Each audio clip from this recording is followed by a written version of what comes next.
What's going on, fellas, and welcome back to another video. Before we get started at all with this video, I want you to go down, I don't know what side it's on, hit that subscribe button and hit that bell for notifications. That'd be so awesome. It looks like 88% of you guys are not subscribed to the channel.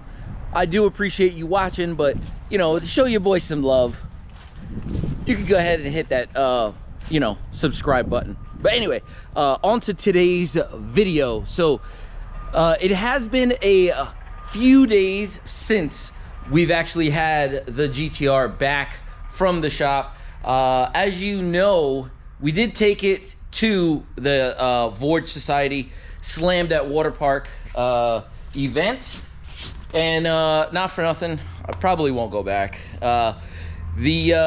The scene has changed so much since I've been, back and forth throughout the years.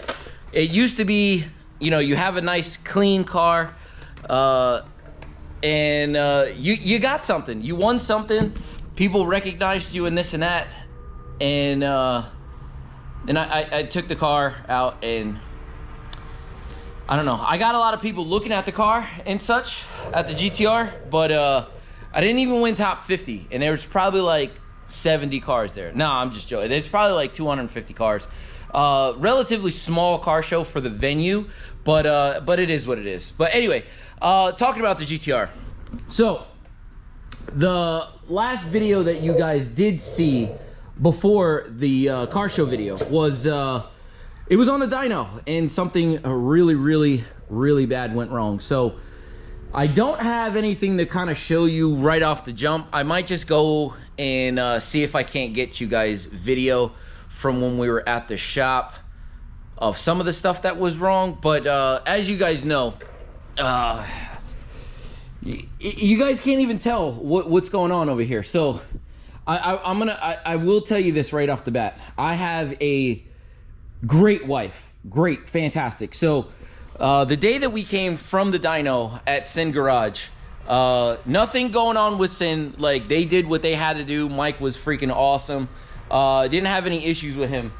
But it just happened that I blew a turbo. And it's not even Spectrum's fault. Like, it was just one of those things. It happened. So I'm not really blaming anybody for it. It sucks, but I'm not blaming anybody for what happened. So that's neither here nor there. I didn't have bad oil.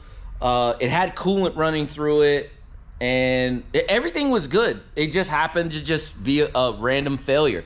So as of right now, it looks like Spectrum does not have a lot of failures as far as their turbos. As far as these turbos, they told me and Mike that there was about 20 turbos out there right now. So 10 full sets of twins, low mount twins like I got on the GTR, and only one of them's gone bad. So with mine, it's 20. I mean, it's 2. So I don't know what that percentage is, 10%. I don't know what, a 5% or whatever it is. But I don't know. I don't know what to even say about that. It is what it is, like I said before. Whatever. But when we got the car back from the dyno, well, right off the jump, we had to get it towed because I wasn't going to come home, then drive an hour back with my trailer to go get the car. I just had the car towed and got it towed to the house. And that was a whole nother fiasco. The guy went a completely different way than what we came. He stopped off at some residential area. My thing is that I think that he saw that it was an R33 GTR, stopped off whatever at one of his friend's house. They took a couple pictures, and then they brought the car back. So that's neither here nor there. Am I upset? 50-50. He scratched one of my wheels, which really pissed me off, but it is what it is. I have to move on because there's other fish to fry here. So anyway, I get the car home. It's probably, if I had to guess, somewhere around the 5 o'clock to 5:30 mark. And mind you, in the last video that you did see when we were on the dyno, half of this stuff here, all of this stuff, like the intake was off, the upper intercooler pipe was off, The intake tubes that were connected to the turbos were all off. So half of this stuff was already off and already, like, you know, ready to go. So all that I really needed to do was actually get in there with some wrenches and stuff and get this thing on the get this thing on the lift and get the turbos out. And honestly, I told Mike from Sin Garage that's exactly what I was gonna do. I didn't know if I was gonna have the energy to do it, but you know, driving back and forth to my tuner was an hour and a half away, but the ride isn't bad. It sounds like a far ride, but doing it all week long, it really drew a lot out of me. But like, I was on a crunch, so we dropped the car off, I'd probably say the Friday before, or Thursday before. So come Monday, I was down there, the wife and I, to watch the first set of dyno pulls. That's exactly what you saw, I don't know, a couple days ago. That was day one of dyno tuning. So day 2 and 3 were actually the third and the fourth day. The second day of tuning, on that Tuesday, they had to make, we were having boost control issues. So he had to put a boost control solenoid in there, have it wired up, and make sure that the fuel pump, he put a fuel pump relay in there. So based off of my car, Sin Garage is now selling those kits. So if you have an R33 GTR and like you have an aftermarket fuel pump, contact Mike at Sin Garage. They actually have the relay kits modeled off of my car, and they're gonna model a couple more things off of my car. But you know, we just needed to get there. You know what I mean? Because there was a couple things, like I said before, there was a couple of issues with the car when we went to the dyno. Like, I don't know. It's my first time with the GTR at the dyno. Anyway, so day 2 was actually them doing that, doing all the wiring for all the stuff that they needed to. So boost control solenoid and fuel pump relay. So day 3 comes around, which is my day 2 and 3. It was we had problems with the intercooler pipes. So the lower intercooler pipes on both sides of the intercooler were just blowing off because they don't have anything to grip onto. So I explained that in the video, and that kind of sucked. But that ended our official day 2 at the dyno.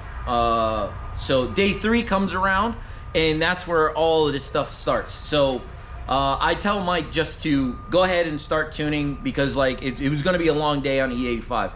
So we start tuning, and probably like 4 or 5 pulls in. Now mind you, these turbos are kicking, and they are really, really good. So Spectrum does make really, really, really good stuff. So like, but yeah, like I said before, it was just one of those things. It just happened.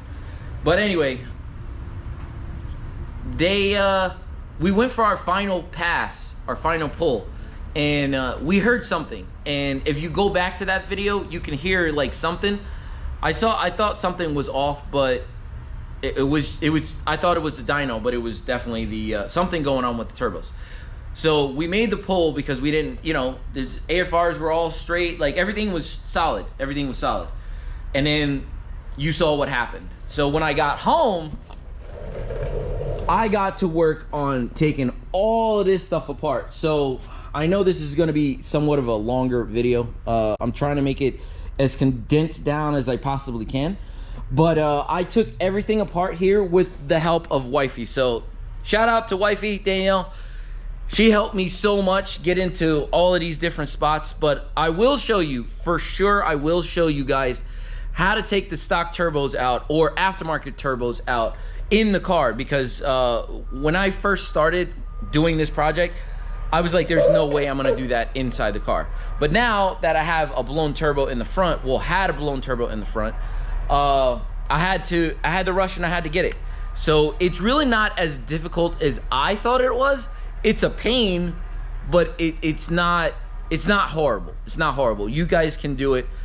I can do it. You guys can do it. So anyway, with that said, I took the turbos out, and right now they are off to Spectrum Motorsports. They're probably still in the country, I'm guessing. because it's only been a couple days. I don't know how long it will take, but they couriered DHL to actually come and pick them up, because like I didn't know how to ship them outside the country. We don't, like, our closest DHL is probably an hour and 15 minutes away. So it really is crazy. UPS and FedEx, I don't even think they ship anything outside the country. But anyway, but they are off to Spectrum Motorsports to inspect them. And big shout out to Spectrum Motorsports. They are going to cover it under warranty regardless of what goes on with the turbos. But all the tests that they needed, they wanted to make sure that there was oil flow getting through the turbos, and that there was nothing abnormal in front of the wheel or anything like that, which there wasn't. You know what I mean? Like, and we did have oil flow. I'll show a video. Like, it was just one of those things we kind of did on the fly. I did break the oil return for the front turbo, so I need to get a new front oil return. But I will tell you this. Whenever we do get those turbos back from Spectrum, I will be showing you step by step on how to do this inside the car, because I know for some it would be a pain in the ass to do, but like for me it really wasn't that bad.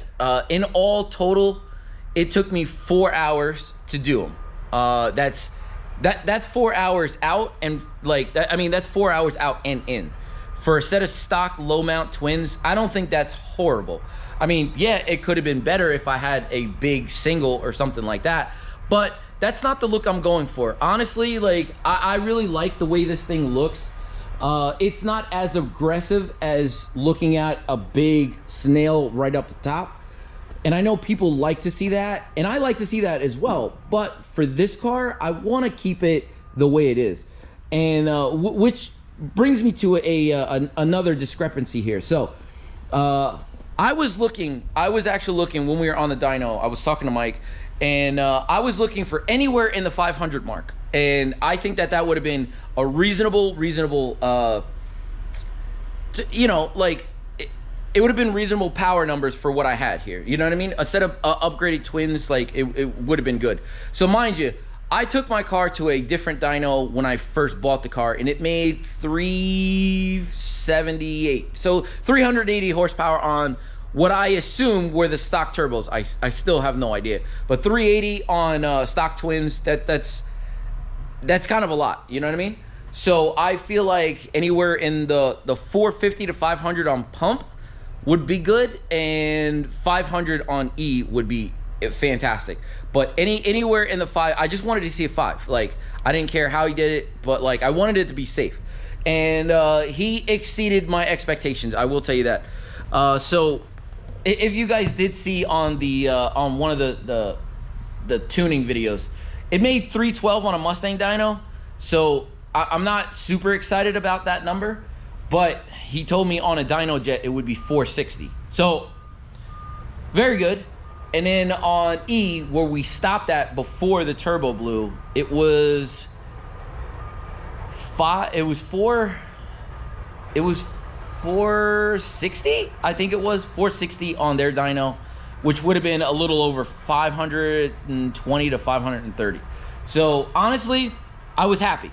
It's unfortunate that the turbos blew, but I was very, very happy with the response of the car, and I know I can get more out of it, because I know that there was a boost leak that we did discover towards the end of day 2, but we couldn't get it fixed by day 3. So what I'm going to do is I'm going to go through and I'm going to boost pressure test all the lines and do all of that stuff, because I think it probably has another 10 or 15 in it if I can fix all the boost leaks. But this video is getting a little long, but just to let you guys know, the car is up and running. It runs very well, somewhat very well.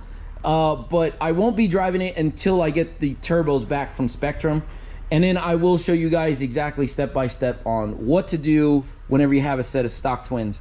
Oh yeah, one of the things that like I wanted to show you, since I do have the stock airbox, it does limit me to to a lower horsepower too. I definitely think this is a restriction. Having the mass airflow sensors are a restriction as well. Even though I don't need them, I still want to have them plugged up. That's a restriction, and I do All right, so I'm going from a Mines 3-inch downpipe, front pipe, whatever you want to call it, to a stock catalytic converter. Stock catalytic converter. And from the stock catalytic converter, it heads back to a 3-inch Tomei titanium catback exhaust. So there is restrictions in my system, so I cannot get really upset with the power that I made because I want to keep it the way it is. If I did want to de-restrict it, I could get a test pipe for the exhaust, and I could get, I don't know what you want to call those, like aftermarket intakes. But for some reason, I'm not even going to lie to you guys, every single aftermarket intake I don't like. The only one that I do like is the ARC intake box.